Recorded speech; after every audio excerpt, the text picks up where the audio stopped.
هاتنا ومدحوينها dalka Soomaaliya Maxamed Cabdullaahi Farmaajo oo asna tahaniyada wada inoo soo mariyay waxaanu ku leenahay ku soo dhawo madaxweynaha Farmaajo Bismillahir Rahmanir Rahiim ujeedada caawa waa in aan idin hambalyeeyo waxaan idin sheegayaa inaad ka fogaataan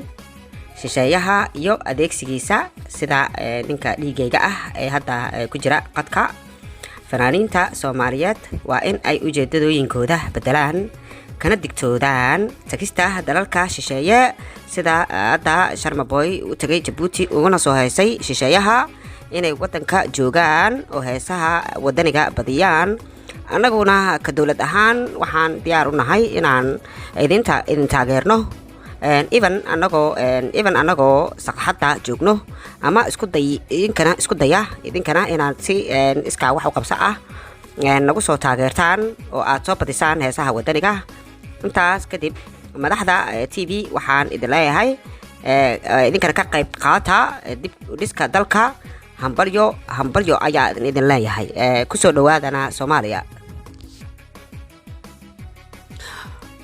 kaasina wuxuu ahaa madaxweynaha dalka Soomaaliya Maxamed Cabdullaahi Farmaajo oo aanu leenahay waad mahadsantahay shaqadana halkaas ayaanu maaragtay ka sii wadeena haatana waxa aan